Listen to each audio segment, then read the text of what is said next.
Hello, my name is Holland Timmins, also known on the internet as the Connoisseur, and today I will be taking a look at The Adventures of Young Indiana Jones, Volume 1, the early years. Let's take a look there. It's Corey Carrier and Sean Patrick Flannery. So this is, I think, a 12-disc set. There are 7 movies and a bunch of bonus features. So, as you can see,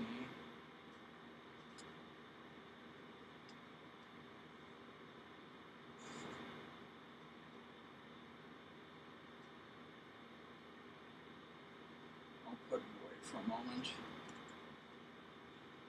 So a lot of people are surprised when I tell them I own all 26 Indiana Jones movies. A lot of surprised that there are 26. Well, yes, there are.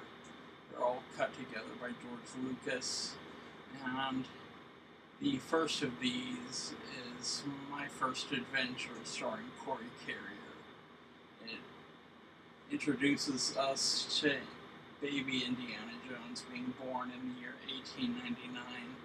In his early years, having adventures with his pet dog Indiana. So his father wrote a book on medieval chivalry, and he's surprised one day to find out that they're going on a world lecture tour. He'll be traveling across the world. First stop, England, where he meets Miss Helen Seymour, who is his father's instructor in college, and will be his instructor for the remainder of the 5 movies. She will drill that kid like a college grad student. She will drill that kid so hard with information. So they stop by Egypt, and there they meet T.E. Lawrence. They meet T.E. Lawrence at the Great Pyramids, and then they go on a dig with Howard Carter where they discover a tomb and they have to solve a murder mystery. That sets up a plot thread line for later. But after that, Indy goes to another country, I think in North Africa, and he is introduced to the concept of slavery and what that means. He goes looking for trouble and he finds it, and nearly ends up a slave himself before he is rescued by a friend of his father, and they manage to rescue his friend as well. So that was My First Adventure, starring Corey Carrier, which is, again, it's a great introduction. Well, it's good. I wouldn't say great, but it's good. It's decent enough. The next one is Passion for Life, where, again, they are in Africa, and they are on a safari with Theodore Roosevelt, and Indiana Jones goes off on his own little adventure. Again, he learns some more languages as proposed to him by T.E. Lawrence. T.E. Lawrence in the first movie, My First Adventure, says the most important thing you can do is learn the language of the land, which he takes to heart, and he begins traveling the world learning different languages. And as he's in Africa, he learns, I don't know what language it is, but it's definitely African. Finds out what happens to this certain kind of antlered elk-type deer. I forget the exact species, but it was a nice adventure, and you actually learn a lot about conservation, something our government could learn about a bit. Then Indiana Jones goes off to France and learns a lot about artist's life by meeting Norman Rockwell in his youth, um, Degas and Pablo Picasso, and sees their rivalry. And it's actually quite interesting seeing the actor play Picasso because he just perfectly captures Picasso as I imagine him to be. And no, it's just really a great adventure, and you learn a lot. I especially like the documentaries they had on Theodore Roosevelt and Picasso, but you also find out about art and conservation and ecology. It's a great special features documentary. There are a lot of documentaries that cover the subjects. The next one is Perils of Cupid. In Perils of Cupid, Indiana Jones falls in love for the first time with the Princess Sophie, who is actually the first girl he ever kisses. First kisses with the princess, wow. And he also receives a locket from her. He then goes on to Italy, where his mother encounters Puccini and starts to entertain the idea of having an affair with him, and then, moving away with him. But ultimately decides to stay with her family, which is a good lesson on infidelity, I guess, and would definitely make for a nice family discussion, I suppose. The fourth movie is Travels with Father, where he runs away in Russia and meets up with another runaway, Leo Tolstoy, and they run away together from their families, and it's a nice little adventure. Definitely some great chemistry between Corey Carrier and Alfred Goff. I can't pronounce his last name. I know it should be easy, but it's really hard for me to pronounce his last name. He's Alfred from Batman, okay? He's the original Alfred from the '89 Batman. He does a really good job of playing Leo Tolstoy as well. Then he's off to Greece, and he and his father have an adventure together where they really bond for the first time, because usually they're so distant and have problems with each other, but this is the first time you see them bond. And they discuss philosophy, and it's really great for someone who studies philosophy like me to see Indiana Jones learn about philosophy. And have this adventure at this monastery, this clifftop monastery. It's really great. Finally, it's Journey of Radiance, where Indiana Jones travels to India, and he meets this semi-messianic figure in the form of this small boy who is worshipped by this religious community, this Theosophy community, and there's a lot of interesting politics there. Indiana Jones finds out about all of the religions, not all of them, but a lot of religions that are in India, and he then goes off to China and has adventures there. They go to the Great Wall, of course, but they go to other places. Anyway, they decide to go off while Indiana Jones, his father, is studying the Grail and King Arthur lore at this one library. His mother, Miss Helen Seymour, and himself go on this adventure, and it ends with them getting drenched in this river. Indiana Jones almost dies and is sick,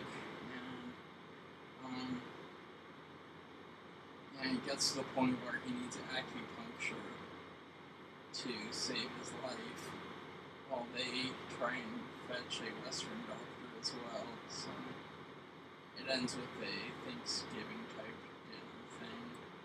It's really sweet, but luckily the right as Corey Carrier starts to get on your nerves, it switches up to 16-year-old Indy, and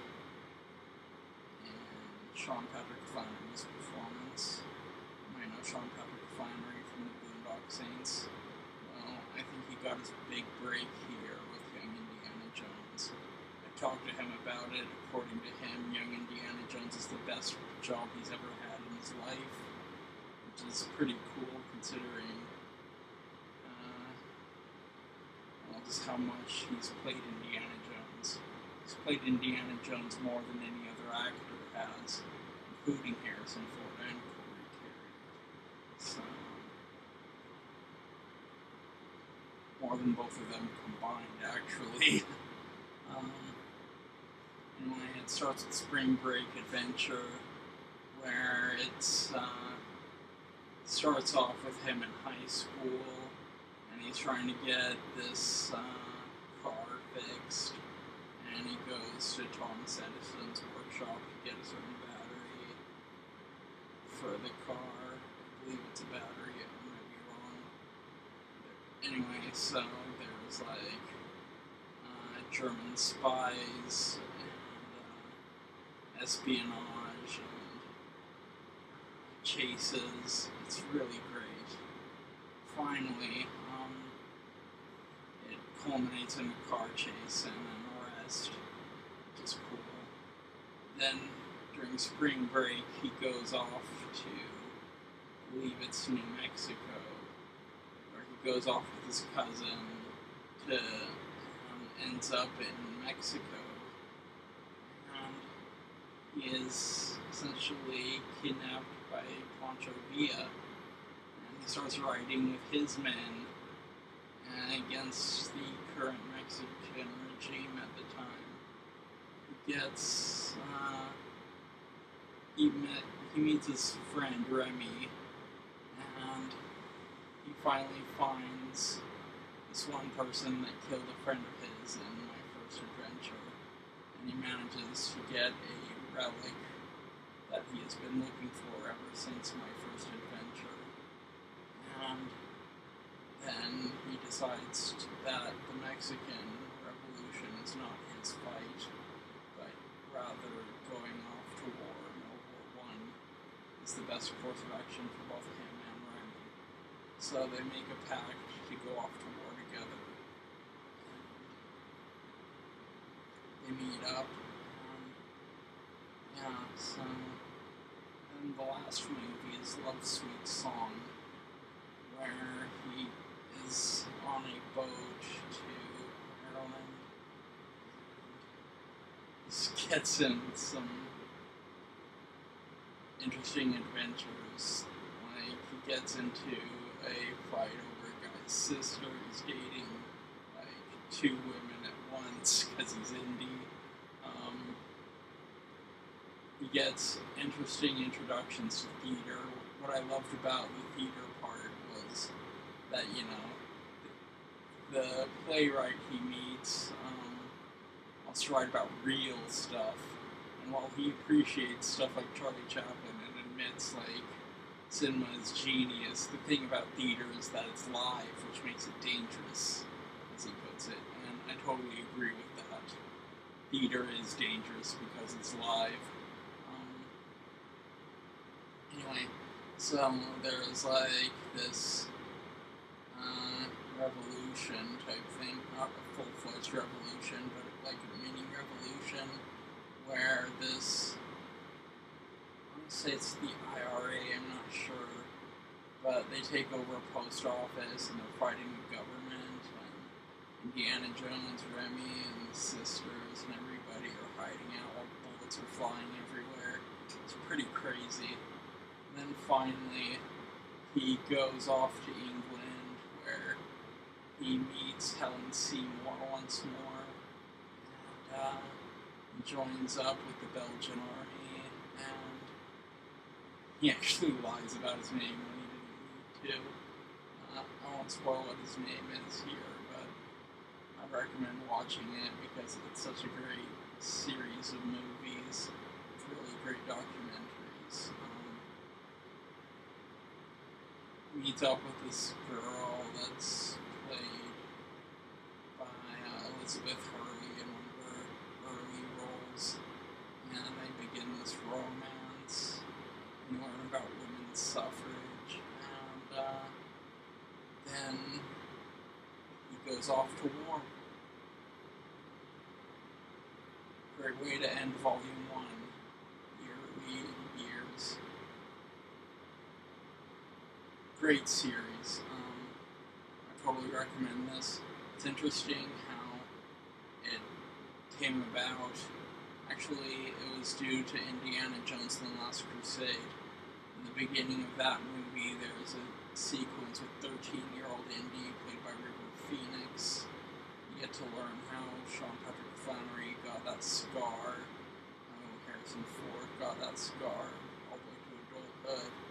And,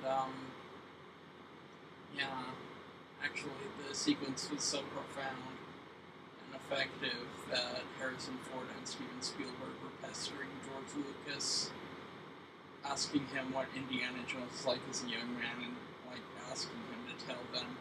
Ultimately, those questions and pestering ultimately led to this. Indiana Jones, Volume 1. So, people honestly wonder why I don't give George Lucas shit, and I think he's a genius storyteller, and you can totally see it in young Indiana Jones. Also, I don't think people give him enough credit for the educational documentaries that are on young Indiana Jones. I don't think many people have seen them, and if you do, it's like, if you watch all of them, you become a hell of a lot smarter. I mean, I thought I knew a lot, but once I watched those documentaries, I knew a hell of a lot more than I already did. And I would really recommend everybody to check out these series and to watch the documentaries, because it will really enlighten you how much the early 20th century really shaped the current year. Everything just kind of evolved, you know? It's still shaping history. 20th century is still shaping history. I don't know when we'll escape it, but hopefully soon. Yeah, well, that's my review of Young Indiana Jones Volume 1, The Early Years. I try not to give away too much, because I know that's kind of a problem with some of my reviews, and if you don't like that I spoil stuff, I'm sorry about that. Trying to get better about it. Anyway, hope I've been helpful. Again, I'd really recommend watching this.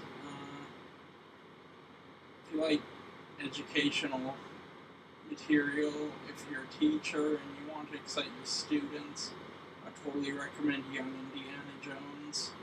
Has a lot of great historical documentaries and documentaries on philosophy, ecology, historical figures, things on like how slavery was mostly a recent thing. It's a very recent thing that came to an end. In some countries, it's still going on, unfortunately.